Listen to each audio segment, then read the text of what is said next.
안녕하세요. 월간부동산 2021년 5월 부동산 이슈들 어떤 일들이 있었을까요? 이번에도 부동산과 함께 되짚어 보시죠. 출발!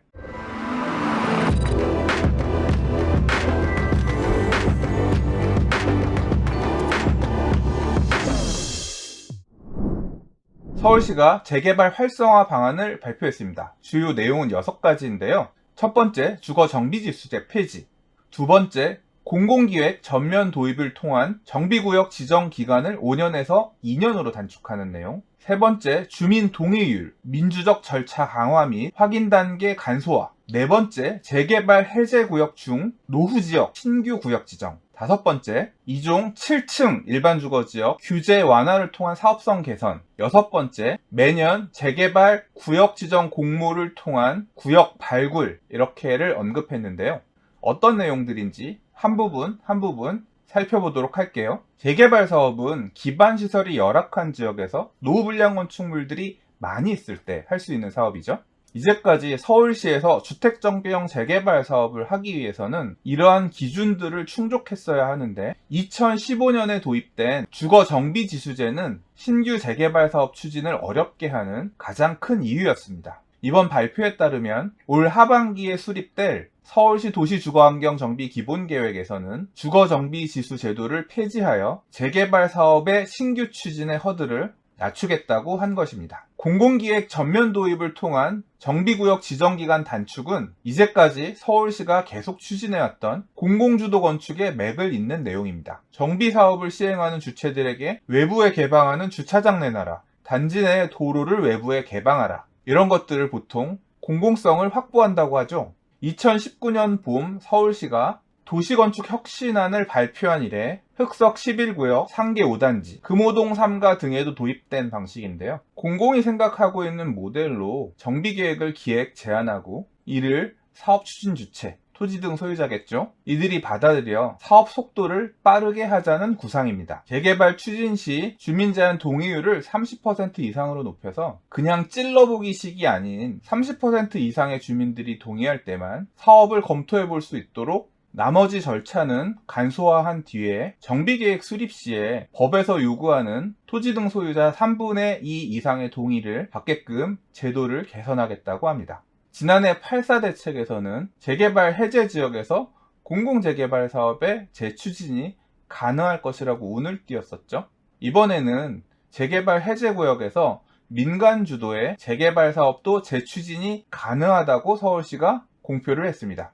저층주거지 해제지역 316개소 중에서 해제지역 실태조사 및 분석 용역을 해봤더니 54% 정도 되는 170여 개소에서는 주택 정비의 필요성도 어느 정도 있고 이들 지역에 주민들의 합의가 있다면 정비 사업을 재추진할 필요가 있다고 보는 건데요. 이는 앞으로 어느 지역에 민간 재개발 사업이 많이 추진될 수 있을까 힌트가 되는 부분이기도 합니다. 서울시가 공개한 자료에 따르면 해제 지역의 70%가 동부권 그리고 서남권에 몰려 있는데 동부권이 133개소, 서남권이 89개소 이렇게 몰려있는 상황이죠. 지도를 잘 보시면 성북구, 동대문구, 중랑구, 강북구, 관악구, 동작구, 영등포구 등에서 해제 지역들이 주로 보이네요. 주택 재개발 사업을 추진하는 지역이 2종 일반 주거지역 7층 이하로 묶여있는 경우에 7층의 충고 규제를 풀어서 좀 더 쭉쭉 뻗은 상품성 있는 아파트로 재개발 사업을 할 수 있도록 사업성을 개선하겠다고 했고요. 이 6번째가 가장 핵심적인 내용인데요. 매년 재개발 구역 지정 공모를 통해서 연간 25개 구역 이상 26,000호 정도 2025년까지 약 13만 호의 공급 물량을 확보하겠다고 했습니다. 연 1회 공모를 하고 구청에서 접수를 받겠죠. 이렇게 접수받은 곳들 중에서 자치구 추천을 받아서 서울시가 심사 및 선정을 하는데 이 이야기는 매년 1회 약 26,000호 정도의 재개발 구역들이 신규 지정될 것이라는 이야기입니다.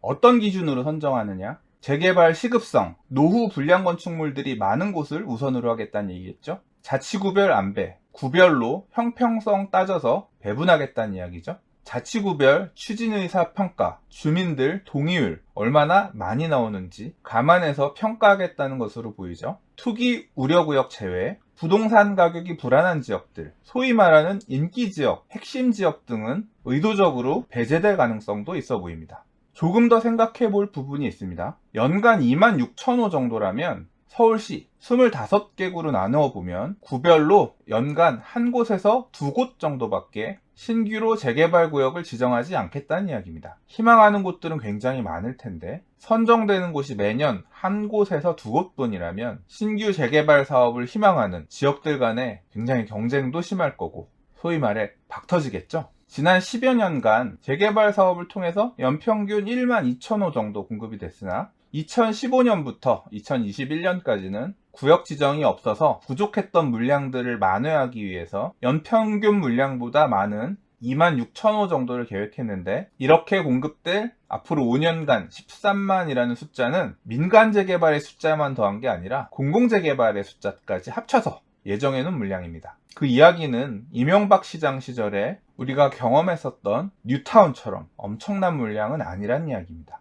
올해 10월까지 서울시 도시주거환경정비 기본계획의 변경을 마치고 하반기에 신규 재개발구역 지정 공모를 한다고 하는데요. 이렇게 공모 접수된 곳들 중에서 내년 상반기 정도에 첫 번째 후보지들이 선정될 것이라고 생각이 되고요. 매년 공모를 받겠다고 했으니 매년 상반기에는 새로운 재개발 정비 예정 구역들이 나올 것이겠구나 예상할 수 있겠습니다. 서울시는 이 발표에서 투기 억제책도 덧붙였는데요. 지분 쪼개기 등을 통해서 분양 대상자의 숫자가 늘어나는 것을 막는 권리산정 기준일 지정, 거래 제한을 통해서 매수를 제한하는 토지거래 허가구역 지정, 재개발구역 후보지 내에 신축 허가 제한 등의 규제를 적용한다고 했지만 이는 소극적인 대응으로 보입니다. 이 규제들은 이미 기지정된 공공재개발구역 후보지들에도 이미 적용되고 있는 투기방지책들이죠. 이러한 규제들은 앞으로 정비구역 후보지로 지정되는 곳들에만 적용되는 규제들이라 우리 동네 재개발 추진할 거예요 말이 나오는 지역들, 이런 곳들의 사전 신축 빌라 쪼개기들이 활발해질 것으로 예상이 되고요.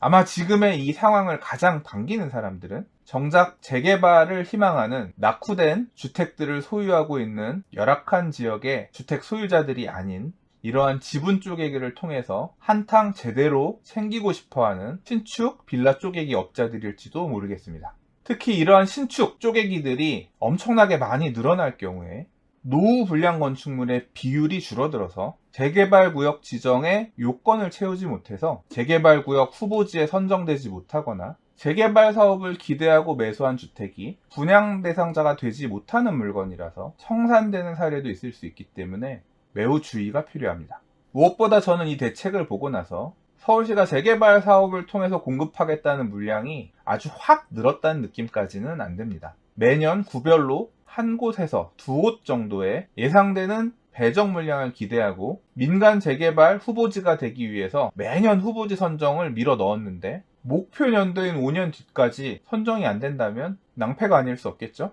때문에 어떤 형태로든 전면 철거 방식의 정비사업, 그러니까 싹 허물고 아파트를 짓는 방식의 정비사업을 희망하는 주민들이 많은 노후주택 밀집 지역이라면 민간 재개발 동아줄만 기다리지 말고 공공 직접 시행 정비 사업이든 도심 공공주택 복합 사업이든 공공 재개발 사업이든 여러 방면으로 신청을 해서 이번에 오는 어떤 막차라도 타고 새 아파트를 향해 달려가야 하지 않을까, 그런 압박감들을 가지게 되시지 않을까 생각이 드네요.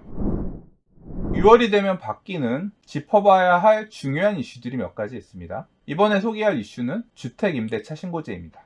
흔히 임대차 3법으로 불리는 이번 정부의 임차인 보호 정책 3가지가 있는데요. 계약갱신 청구권, 전월세 상한제, 그리고 주택임대차 신고제지요. 아시다시피 계약갱신 청구권과 전월세 상한제는 지난해 임대차 보호법이 개정이 되면서 이미 시행 중에 있고요. 주택임대차 신고제는 이번에 하위 법령이 개정이 되면서 6월 1일부터 시행에 들어갔습니다. 주요 내용은 다음과 같습니다. 임대차 신고 대상은 시행일인 2021년 6월 1일부터 체결되는 신규, 갱신되는 임대차 계약이 대상이며 금액 변동이 없는 갱신계약은 제외됩니다. 임대차 신고지역 어디냐? 서울, 경기, 인천을 포함한 수도권 전역, 그리고 광역시, 세종, 제주도, 도 지역의 시지역에서의 임대차라면 신고를 해야 되고요. 모든 임대차를 다 신고하는 건 아니고요.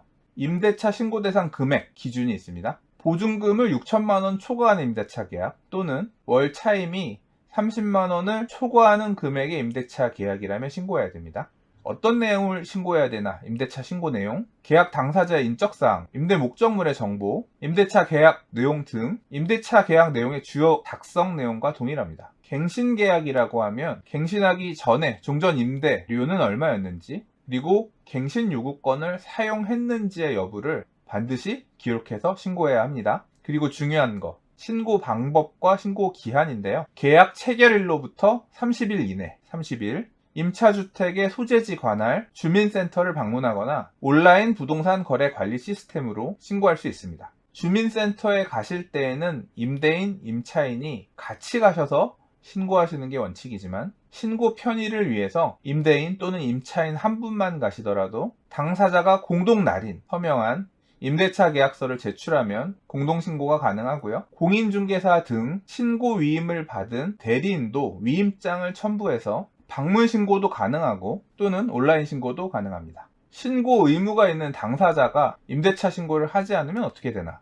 과태료 냅니다. 그러니까 꼭 해야 됩니다. 다만 제도 도입 후에 국민들의 적응 기간 등을 감안해서 2022년 5월 31일까지 그러니까 1년 동안은 계도 기간을 운영하고 계도 기간 중에는 임대차 신고를 하지 않아도 과태료는 부과되지 않습니다. 임대차 신고제 도입에 따라서 편해지는 것은 없나?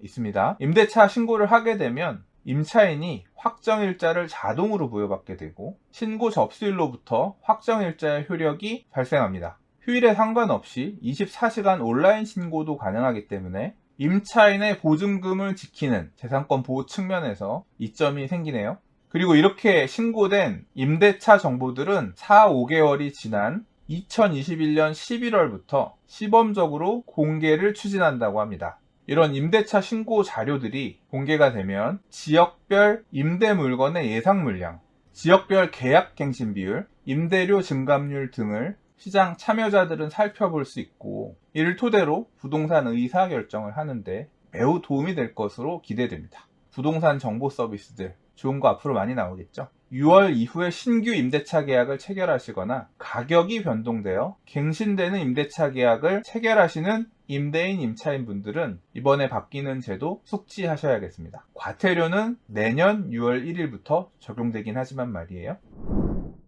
6월 1일 굉장히 중요한 날이죠. 이제까지 여러 매체 등을 통해서 듣고 또 들으셨겠지만 월간 부동산에서도 놓쳐서는 안 되는 내용인 것 같아서 마지막으로 한번 짚어보겠습니다. 6월 1일은 재산세, 종합부동산세의 납부 기준일이죠. 6월 1일 소유자에게 보유세가 부과됩니다. 주택을 보유하고 계신 분들은 이미 대부분 다 대비하셨으리라고 생각되는데요. 지난해 710 부동산 대책에서 종합부동산세 세율을 높이기로 했죠. 또한 조정대상 지역 내의 다주택자들에 대한 종합부동산세 세부담 상한 비율을 조정대상 지역 내 2주택 이상부터는 전년도에 낸 세금의 300%까지 부담할 수 있게끔 했습니다. 그리고 1주택자의 경우에 작년에 0.5에서 2.7%까지 적용되던 종부세 세율이 올해부터는 0.6에서 3.0%까지 적용이 됩니다. 1주택자까지는 종부세 세율 증가가 그렇게 크지 않은 것처럼 느껴질지 모르겠지만 사실 조정대상 지역의 2주택 이상 소유자 같은 경우에는 숨이 턱턱 막히실 수 있는데요. 지난해에 비해 2배 수준인 1.2에서 6.0%까지의 세율이 적용되게 되고요. 주택 공시가격 상승분까지 포함하게 되면 지난해에 비해서 2배 이상의 종부세 세금을 부담해야 하는 상황에까지 놓일 수도 있을 것 같습니다. 이렇듯 세부담이 굉장히 커질 텐데 미리미리 세금 낼 돈을 준비하셔야 할 것 같습니다. 지난해 710 대책에서 한 번 더 강하게 잰 것이 양도소득세죠. 여러 형태로 세율 인상을 예고했고 2021년 6월 1일부터 시행되었습니다. 주택 입주권의 단기 매매에 대한 양도소득세 세율이 1년 미만의 경우에는 70%, 1년 이상 2년 미만의 경우에는 60%로 오르게 됩니다. 그리고 분양권에 대한 세율은 2년 이상을 보유하더라도 기본 세율이 적용되지 않고 60%의 단일 세율이 적용되게끔 굉장히 강화가 되었습니다.